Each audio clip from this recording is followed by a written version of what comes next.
একেই ছেলের পরীক্ষা, তার পাশে সংসারে এত কাজ, সকাল এক প্রকার যুদ্ধ চলে। সকালের ব্যস্ত রুটিন। রাধে রাধে বন্ধুরা, কেমন আছো তোমরা সবাই? আশা করি ভীষণ ভালো আছো, আমরাও কিন্তু খুব ভালো আছি। আজকে হলো শনিবার, তোমাদের সাথে নিয়ে আজকের ব্লগটা শুরু করছি। সাথে থাকো, আজকের ব্লগটা তোমাদের খুব ভালো লাগবে। বাবানের পরীক্ষা তো সেই শুরু হয়েছে কবে থেকে, শেষ হওয়ার নাম নিচ্ছেই না। আর দুটো পরীক্ষা আছে, সেই বিয়ের আগে থেকে বাবানের পরীক্ষা কিন্তু শুরু হয়েছে। তো যাই হোক, আজকে পরীক্ষা আছে, আজকে শনিবার যেহেতু আজকে পরীক্ষা আছে, আর সোমবারে আছে। সোমবার যেহেতু 8 তারিখ পড়ছে, 8 তারিখে কিন্তু বাবানের পরীক্ষা শেষ হয়ে যাবে। শুরু হয়েছিল 22 তারিখ থেকে, 22 তারিখ থেকে শুরু হয়েছে 8 তারিখ। বাবানের মোট 10টা পরীক্ষা হয়েছে, 8টা অলরেডি হয়ে গেছে, আর দুটো বাকি আছে, আজকের দিনটা আর সোমবারটা। তো এই পরীক্ষাগুলো হয়ে গেলেই কিন্তু চিন্তামুক্তি। পরীক্ষা মানে একটা টেনশন থেকেই যায়। আসলে বাচ্চারা তো বুঝে উঠতে পারে না ওদের, যেহেতু এখন ওদের বোঝার সেই বয়সটা হয়নি, কিন্তু চিন্তাটা কিন্তু মা বাবারই কিন্তু বেশি থাকে। কারণ ওদের সেই মানে পরীক্ষা জিনিসটা টেনশন করতে হবে, কি হবে না হবে সেই জিনিসটা এখন ওদের বোঝার ক্ষমতা হয়নি এখনো পর্যন্ত, কিন্তু চিন্তাটা আমাদের সবসময় বেশি থাকে। এই যে বাবান পরীক্ষা দিতে যাচ্ছে, হয়তো এখনও ছোট, সেরকম মানে অতটা বুঝে উঠতে পারে না, কিন্তু টেনশনটা তো আমাদেরই থাকে। সে মনে হয় যেন এইচএস মাধ্যমিক এগুলো পরীক্ষা দিচ্ছে, এরকম টেনশনে থাকতে হয়। তার মধ্যেই বিয়ে করে এবার রেজাল্টটা একটু হলেও খারাপ হবে কিনা সেটা চিন্তা করছি। যে তবু চেষ্টা করেছি যতটা সম্ভব আমাদের মানে সময় দেওয়া ওকে। বাবানের বাবা তো বিয়ে বাড়িতে সেরকমভাবে ছিলই না, তোমাদের তো আগে সব গল্পই করেছি আমি। যখন যখন প্রয়োজন অবশ্যই ছিল, কিন্তু ওই দিনের বেলাটা না ও পড়াতে নিয়ে যেত বাড়িতে, কারণ বিয়ে বাড়িতে তার পড়ানো সম্ভব নয়, যেহেতু যতই আমি পড়াতে বসাই না কেন দরজা বন্ধ করে। মানে বাইরের বাড়িতে সবাই বলতো যে দরজা লাগিয়ে বই নিয়ে আসতে, এখানে দরজা লাগিয়ে একটা ঘর দেবে যাতে পড়ায়। কিন্তু যতই দরজা লাগিয়ে পড়াক, ওর মনের মধ্যে কি আর সেই পড়াশোনার মনটা বসে? যতই হোক, বাড়িতে লোকজন আওয়াজ তো আসবে, ঘরের মধ্যে গান বাজবে, এদিকে মানে লোকজনের ভিড়, তখন তোর যতই পড়ো না কেন মনটা তার পড়াতে বসবে না। তো সেই কারণে কি করতো, বাবান বাড়িতেই নিয়ে আসতো। যেহেতু আমার থেকে মায়ের বাড়ি থেকে আমাদের বাড়িতে খুব একটা দূরত্ব নেই, 7 কিলোমিটার শুধুমাত্র। তো সেই জন্য বেশি যাওয়া আসা করতো, দিনে 3-4 বার করেই বলতে পারো। এই নিয়ে খেতে যাচ্ছে, ওখানে খেয়ে দিয়ে এসে আবার পড়াতে বসছে, আবার বিকেলবেলা নিয়ে যাচ্ছে, আবার খাচ্ছে, মানে এরকম করেই যাওয়া আসা হতো। তো যাই হোক, ভালো ভালো করে পরীক্ষাটা হলো, সুন্দর করে বিয়েটাও কেটে গেল। আর দুটো মাত্র পরীক্ষা আছে, এই দুটো পরীক্ষা পার হলেই যথেষ্ট। তারপর তো আবার বাবানের খেলা শুরু হবে স্কুলে, তখন আবার খেলার জন্য নিয়ে যেতে হবে স্কুলে। মানে ওটা আবার হাইট অনুযায়ী তো হয় যে কোনটা খেলাটা পড়ছে। তো যাই হোক, সেই হিসাবে খেলার নামগুলো বলবে, 2-3টো করে পরে এক একজনের মানে ভাগে অনেক ধরনের খেলা হয়। তো তো যাই হোক, সেই খেলাগুলো আছে স্কুলে আমার নিয়ে একটু প্র্যাকটিস করাতে হবে, যেহেতু স্কুলে নিয়ে যেতে হয়, ওরা ম্যামরা শিখিয়ে দেয় কীভাবে কী করতে হবে। তো সেখানে মোটামুটি 3-4 দিন তো হবেই, তারপরে তো আবার মাঠে নিয়ে যাবে, মানে যেখানে ফাইনাল খেলাটা হবে, তো সেখানে নিয়ে যেতে হবে। তো যাই হোক, এখনও সময় আছে, এগুলো পরীক্ষাটা শেষ হোক, রেজাল্ট বাকি আছে, আবার নতুন করে ভর্তি পড়াশুনো শুরু হবে। আবার কটা দিন একটু হয়তো ফাঁকা থাকবে, তবু ফাঁকা রাখি না, আমরা কিছু না কিছু ওকে পড়াতেই থাকি। যেহেতু একবার পড়াশুনো বাদ দিয়ে দিলে তখন বাচ্চাদের আবার নতুন করে পড়ায় মন বসাতে আবার একটু সময়ও লাগে। কিন্তু বাচ্চা মানুষ তো একবার পড়া বাদ দিয়ে দিলে কটা দিন না পড়লে তখন আর পড়তে চায় না। তো সেই জন্য যে এই ছুটিটা চলবে, যেহেতু পরীক্ষার পরে তো কয়টা দিন ছুটি থাকবে মোটামুটি, আবার তো জানুয়ারি ছাড়া ক্লাস শুরু হবে না। 8 তারিখে পরীক্ষা শেষ হলে মোটামুটি আরও অনেক দিন পাচ্ছে, যেহেতু এখানে মানে ছুটি বলতে পারো, পড়াশুনো কম হবে। তবুও সেই দিন মাঝে মধ্যে একটু পড়াই, আমরা পড়ানো বাদ দিই না, প্রতিদিন হলো একবার হলো পড়াতে বসাই। সে কিছু না কিছু শেখাই আমরা, যেহেতু নইলে বাচ্চাদের মনটা আবার বসতে চায় না পড়াতে। তো যাই হোক, এদিকে সংসারে কাজকর্ম করছি। এই ঘরগুলো অনেক দিন পরিষ্কার করা হয়নি, অনেক ঘর বলতে গেলে প্রতিটা ঘরই ফার্নিচারগুলো পরিষ্কার করা হচ্ছে না। সে বিয়ের আগে পরিষ্কার করা হয়েছে, তারপরে বিয়ের পর আর একদিনও করা হয়নি, কারণ সেভাবে সময় সুযোগ হয়ে ওঠেনি। অবশ্য বিয়েটা অনেক দিনই কেটে গেল, তারপরেও কি বলো তো, সেই মানে সময় সুযোগ হয়ে আর ওঠেনি, কারণ কোনো না কোনো কাজে ব্যস্ত। এই মায়ের বাড়ি ছোটাছুটি করছি, এইদিকে এটা ওটা করতে করতে হয়ে ওঠেনি। তো ভাবছি আস্তে আস্তে একটু ঘরের ফার্নিচারগুলো এবার পরিষ্কার করি, বেশ ভালোই নোংরা পড়েছে। তো একদিন করে করতে হবে, গোটা বাড়ি একদিন করে উঠতে পারবো না, কারণ সম্ভবই হয় না। সারাদিন কাজ করতে ভালো লাগে না, সারাদিন কতই বা কাজ করা যায়, তাই না? আর সারাদিন একটা গোটা বাড়ি পরিষ্কার করাও কষ্টের বিষয়। তো ভালো, প্রতিদিন একটু একটু করে করবো, একদিন তো আর ভালো লাগে না করতে। আর সকালবেলা কাজের চাপটা একটু বেশি থাকে, আর পরীক্ষা আছে, পরীক্ষা নিয়ে একটু টেনশনই থাকে। মানে পরীক্ষার সময় একদম মানে এক প্রকার বলতে যুদ্ধই চলে বলতে পারো। পরীক্ষার দিন তো যুদ্ধ চলে, তার মধ্যে প্রতিদিনই সকালবেলা আমার একটা যুদ্ধই চলে। এই সকালবেলা স্কুল থাকে না, রান্নাবাড়ি সংসারের কাজকর্ম, আর আমার আবার সারাদিন কাজ করতে ভালো লাগে না, কত কাজ করা যায় সারাদিন। তো সেই জন্য সকাল সকাল উঠি, কারণ দেরি করে উঠি না, দেরি করে উঠলে পারি, দেরি করে উঠে রান্নাবাড়ি করলাম, পরে কাজকর্মগুলো সারলাম। কিন্তু আমার ওই সারাদিন একা একা কাজ করতে ভালোও লাগে না। এদিকে বাবানের পাপাও থাকে না, বাবানও থাকে না, সারাদিন তো জানো আমি বাড়িতে একাই পড়ে থাকি, সেই 10টা থেকে বিকেল 4টা পর্যন্ত একাই পড়ে থাকি বাড়িতে। তো সেই একা একা না কাজ করতে ভালো লাগে না, মানে সবাই থাকে, কাজকর্ম করছি, কথা বলছি, সেটাই আমার ভালো লাগে। তো সেই জন্য ওরা থাকাকালীনই আমি সব কাজ সেরে নিই। পরে তো জানোই সেরকমভাবে কাজ থাকে না, আবার 10টা 11টার মধ্যে সব কাজ হয়েই যায় আমার টোটাল কাজকর্ম। তারপর তো সারাদিন শুয়ে বসে কাটানো, বাবানকে স্কুল থেকে আনা, এইভাবেই দিনগুলো পার হয়ে যায়। তো যাই হোক, এইদিকে এখন কাজকর্মগুলো করছি, ঘর বাড়িগুলো ঝাড়টার দেবো, আর ঘরগুলো মুছতে পারছি না, ওই যে কী বলো, ঘর মোছাটা নষ্ট হয়ে গেছে এখন, সেই জন্য ঘর মোছাই এখন বাদ পড়ে গেছে। আর ঝুঁকে যে একটু মুছবো সেটাও, মানে কোমরে তো আমার প্রচণ্ড ব্যথা, জানোই সিজার হলে কোমরের একটা টান ধরে ব্যথা থাকে। তো সেই জন্য ঝুঁকে গোটা বাড়ি মোছা আমার পক্ষে সম্ভবই হচ্ছে না। তো ওই জন্য কী করছি, লাঠিটা মানে ভালো করে ভিজিয়ে নিয়ে ওই হাত দিয়ে চেপে চেপে তো যতটুকু পারছি ঘরগুলো মুছছি, এভাবেই করছি, নইলে আর তো উপায় নেই, তাছাড়া আর কী করবো বলো। তো যাই হোক, এদিকে ঘর বাড়ি ওই ঘরটা পরিষ্কার করলাম, করে এখন এই যে ঝাড় দিচ্ছি। আর এখন জুতা ছাড়া তো ঘরের মধ্যে হাঁটাই যাচ্ছে না, জুতা পরে সবসময় হাঁটতে হচ্ছে, কারণ টাইলসের জন্য প্রচণ্ড ঠান্ডা এখন উঠছে। তার মধ্যে এমনিতে আমার মানে সর্দিটা এখনও পর্যন্ত ঠিক হয়নি। অবশ্য সর্দির ওষুধ খাচ্ছি না আমি, মানে 1-2 দিন খেয়েছিলাম, তারপরে বাদ দিয়ে দিয়েছি, সর্দির ওষুধ বেশি খাওয়া নাকি ভালোও না। তো যাই হোক, একদম যে খুব যে অসুবিধা হচ্ছে তা না, মোটামুটি মানে অতটাও খারাপ নয়, শরীরটা মোটামুটি ঠিকই আছি। তো যাই হোক, এদিকে জুতা ছাড়া হাঁটা যায় না, কারণ ঠান্ডা ওঠে প্রচণ্ড। গরমের সময় ঠিক আছে, কিন্তু এই ঠান্ডার সময় না সবাই জুতা এখন ঘরের জুতা করে নিতে হয়েছে। আমি তো জুতা পরছি, বাবানের পাপা বাবান তিনজনেই জুতা ছাড়া হচ্ছে না, আর বাড়িতে যদি কেউ আসে সঙ্গে সঙ্গে আগে জুতা চায়, তো সেই জন্য জুতাও বের করে দিতে হয়, নাহলে কেউই ঠান্ডার মধ্যে হাঁটতে পারে না। আর কতই বা হাঁটা যায় ঠান্ডার মধ্যে, এমনিতেই ঠান্ডা লেগে গেছে, আবার তার মধ্যে এই ঠান্ডার মধ্যে হাঁটলে তো আরও ঠান্ডাটা লেগেই যাবে।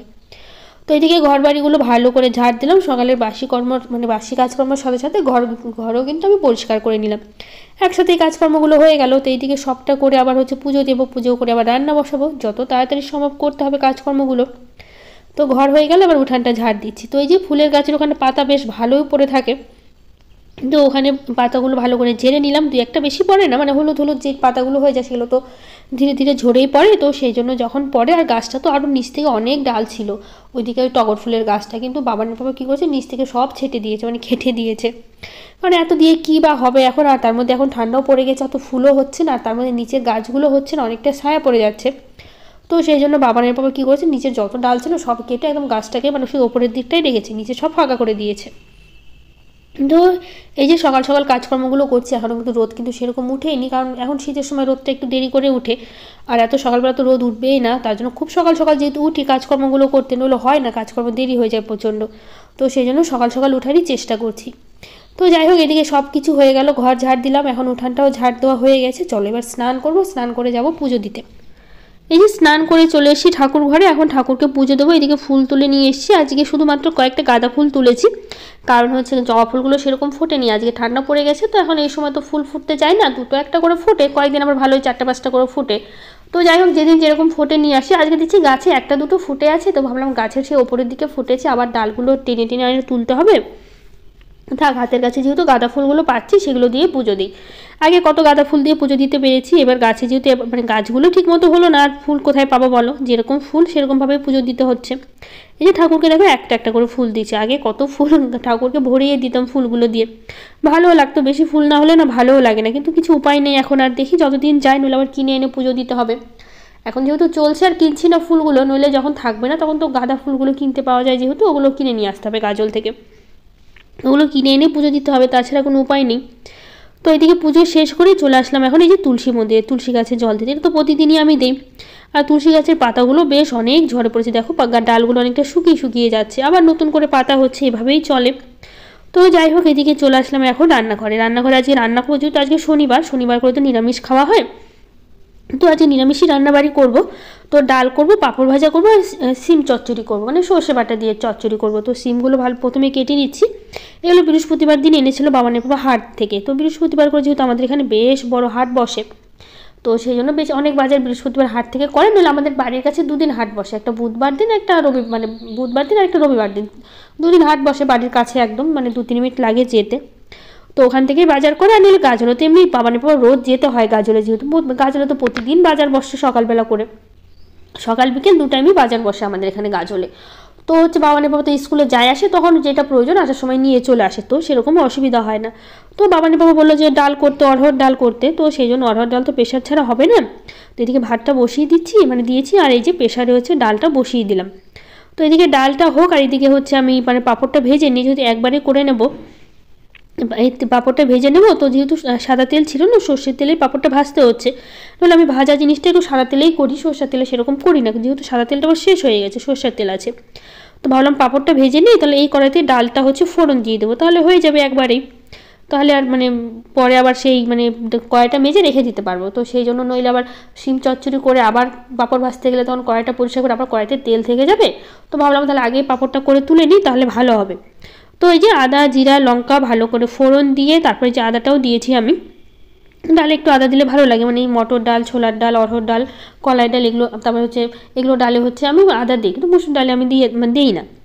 তো যাই হোক, এদিকে ডালটা হচ্ছে ভালো করে ফোড়ন দিলাম। তো ধনিয়া পাতা ছিল, তো বললাম সব কিছুতেই ধনিয়া পাতা দিয়ে, ঠান্ডার সময় ধনিয়া পাতা, টমেটো এগুলো আর ফুলকপি এগুলো যেন কমন হয়ে গেছে, না হলে মানে ভালোই লাগে না প্রতিদিন। তো যাই হোক, এদিকে ডালটা হয়ে গেছে। তো এখন আমি করবো হচ্ছে সিম চচ্চড়ি। সিমটা তো কেটে নিয়েছি। তো এই যে কালো জিরে দেবো ফোড়ন দিয়ে, তারপরে হচ্ছে এর মধ্যে দেবো হচ্ছে সিমগুলো ভালো করে কেটে ধুয়ে নিয়েছি, সাথে কয়েকটা আলুও দিয়েছি। তো যাই হোক, আমার দু একটা ফুলকপি ছিল, একটুখানি ছিল ফুলকপি, ঘরে বেশি ফুলকপি ছিল না। তো ভাবলাম কি তাহলে ফুলকপি একটু আছে, ওটাই রেখে কি করব, মানে এটা কালকে করেছিলাম ফুলকপির বড়া। তো ছোট ছোট করে ফুলকপিগুলো কেটেছিলাম, তো সবগুলো আর বড়া ভাজতে লাগেনি, কয়েকটা থেকে গেছে। তো বললাম দুই একটা রেখে কী করবো, এর মধ্যেই দিয়ে দিই। তো সিমের মধ্যে আমি কিন্তু ফুলকপি কয়েকটা ছিল, তো দিয়ে দিয়েছি আর রাখিনি। তো এই যে লবণ হলুদ দিয়ে ভালো করে ঢেকে ভালো করে সিম আলুটা ভাজবো, যাতে অনেকটাই সেদ্ধ হয়ে যায়, সাথে ভাজাও হয়ে যায়। তো সর্ষেটা দেবো কি বলো তো, ওই যে গুঁড়া সর্ষেগুলো হয় না, সেগুলো যে মায়ের বাড়িতে মানে বিয়েতে দাদার বিয়েতে বৌভাতের দিন ওই যে পাবদা মাছ করেছিল, তো ওখানে সর্ষে পোস্ত ছিল, তারপরে চারমগজ, এগুলো অনেক কিছু এনেছিল, তারপর গরম মশলার প্যাকেটগুলো ছিল, তো অনেকগুলো বেশি হয়েছিল। মা আমাকে আবার দিয়েছে 2 প্যাকেট গরম মশলা নিয়ে এসেছি, 3 প্যাকেট হচ্ছে সর্ষের গুঁড়া প্যাকেটগুলো হয় যেগুলো পাওয়া যায় সানরাইজের, ওগুলো নিয়েছি, আর হচ্ছে চারমগজ অনেকগুলো বেশি হয়েছে, সেগুলো মা দিয়েছে। মা বলছে এগুলো আমাদের খেতে ভালো লাগে না, তুই নিয়ে যা। তো সেজন্য সেটা নিয়ে এসে, আর গুঁড়ো মানে ছিল মানে সর্ষের প্যাকেটগুলো, সেগুলো মা রেখেছে কিছুটা, আর আমাকে আবার দিয়েছে। আমি আবার 3 প্যাকেট এনেছি। তো মার কাছে 3টা কি 4টের মতো আছে, তো আমি আবার 3টে নিয়ে আসলাম।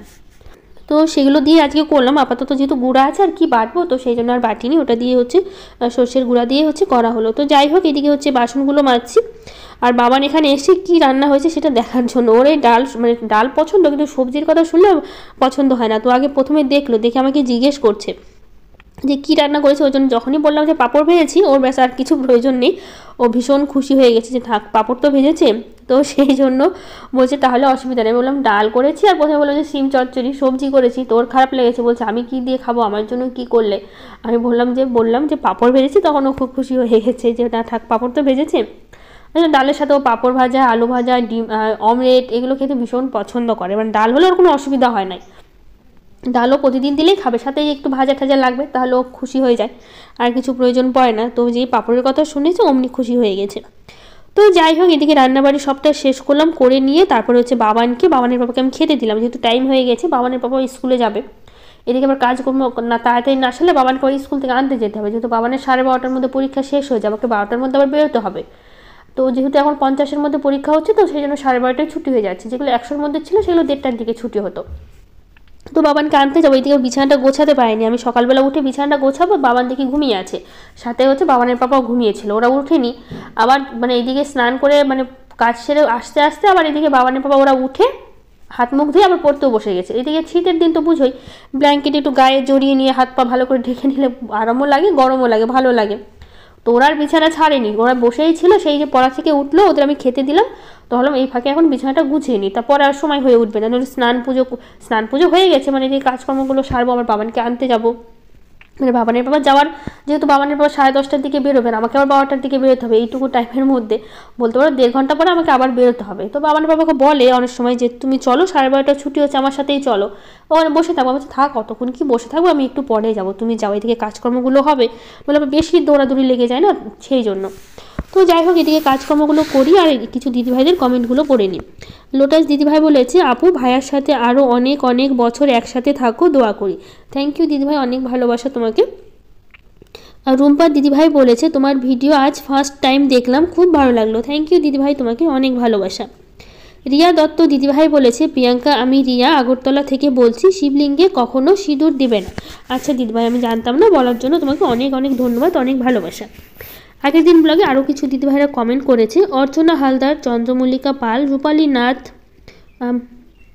মাই রান্নাঘর, housewife Jhuma, Shreyasi blog, Nayan Sharma, Shikha Dutta, Sonia Devi, Samia Akter, Joy in love, সবাইকে থ্যাংক ইউ অনেক ভালোবাসা এত এত কমেন্ট করার জন্য, এত ভালোবাসা দেওয়ার জন্য। তো যাই হোক, কালকের ব্লগে তো তোমাদের দেখিয়েছিলাম আমাদের অ্যানিভার্সারি ছিল, সবাই শুভেচ্ছা জানিয়েছে, সবাইকে অনেক থ্যাংক ইউ, যারা যারা জানিয়েছো তোমাদের সবাইকে অনেক ভালোবাসা। যেহেতু আমাদের অ্যানিভার্সারিটা ছিল অনেক আগে, মানে ডিসেম্বরের 1 তারিখে ছিল, সেটা তোমাদের ভিডিওটা দিতে দিতে অনেকটা দেরি হয়ে গেল, মাঝখানে শরীরটা একটু খারাপ ছিল, ভিডিও করা ছিল কিন্তু এডিট আর ভয়েস দিতে পারিনি দেখে ভিডিওটা দিতে অনেকটা দেরি হলো। মাঝে আবার 2-3 ভিডিও দিইনি, তোমরা তো বলেছিলে, অনেকেই কমেন্ট করে বলেছে দিদিভাই কেন ভিডিও দিচ্ছ না, ভালো লাগছে না। তো তোমাদের তো বলেছিলাম যে শরীরটা একটু খারাপ ছিল, তো সেই জন্য দিয়ে উঠতে পারিনি। তো যাই হোক, এদিকে ঘরটার গোছানো হয়নি, তো ভাবলাম একবারে গুছিয়ে নিই, তো ওরা খেয়ে দিয়ে চলে যাবে, তারপরে আমি ধীরে সুস্থে আবার মানে নিজে খাবো। তো আমি এদিকে আবার খেতে বসে তখন আবার আমার দেওয়ার ফোন করলো, বলছে বৌদি কী রান্না করেছো, আসবো খেতে। তো বলছে আসো, যেহেতু আমার দেওয়ার মাঝে মধ্যে আমাদের এখানে খেতে আসে, কারণ আগে প্রথম প্রতিদিনই আসতো খেতে, এখন আবার প্রতিদিন আসে না, 1-2 দিন পরপরই আসে, একবার করে এসে খেয়ে যায়। কারণ হচ্ছে জানোই আমার যা তো এখনও বাবার বাড়িতেই আছে, তো সেই কারণে হচ্ছে মাঝে মধ্যে আমাদের এখানে খেতে আসে। তো আজকেও আসলো, তো এদিকে আমি কাজকর্মগুলো সারলাম, তো বাবানের বাবারা চলে গেছে স্কুলে, তো ভাবলাম ওরা যাওয়ার পরেই খেতে বসবো, নাহলে খেতে বসলে আবার ওদের একটু এই ব্যাগটাগুলো এগিয়ে দিতে হয়, ওইদিকে টিনের দরজাটা খুলতে হয়, তারপরে ওরা বেরোয়, তো সেই কারণে হচ্ছে অসুবিধা হয়ে যায়। তো যাই হোক, এদিকে কাজকর্মগুলো করতে করতে ওইদিকে হচ্ছে বাবান ওরা খেয়েও চলে আসলো, তো বাবান আমার হাত মুখটা ধুলো, বলছে আজকে স্নান করবে না, ঠান্ডা লাগছে। আমি বলছি থাক তাহলে, যখন বাচ্চা মানুষ জোর আর করলাম না, ওর মাথাটা ধুয়ে শুধু নিয়ে এসেছি। তো স্নানের আগেই মানে খাওয়ার আগেই স্নান করায়, যেহেতু ওই স্নান করবে না দেখে বলছে তাহলে খেয়ে নাও, মানে খাওয়া দাওয়া করে তার মাথাটা আমি ধুয়ে দিচ্ছি। তো সেই কারণে হচ্ছে খাওয়া দাওয়া শেষ করে আসলো, তারপরে মাথাটা ধুয়ে দিয়ে ওকে রেডি করে দিচ্ছি। তো ওরা চলে যাবে, তারপরে খাবো, তারপরে যে বললাম দেওয়ার এসে আবার খেলো। এই গল্প করতে করতে অনেকটা সময় পার হয়ে গেল। তো এই যে এখন ঠান্ডার সময়, তো হাতে পায়ে একটু ক্রিম লাগাতে হচ্ছে, মুখে দিতে হচ্ছে, তারপরে মাথায় তেল। শীতের সময় এগুলো না দিলে তো হাত পায়ের অবস্থা খুবই খারাপ হয়, মুখের অবস্থা, তো সেই জন্য সবসময় দিই। বাবার অবশ্য নিজে নেয়, আমাকে বলি দিনে 2বার করে অন্তত নিবে, সকালবেলা নিবা, রাত্রিবেলা নিবা, ও নিজে নেয়, অসুবিধা হয় না। তো যাই হোক, আজকের ব্লগটা আর বড় করবো না, কেমন লাগলো জানিও, আজকের মতো টাটা, দেখা হবে নতুন ব্লগ।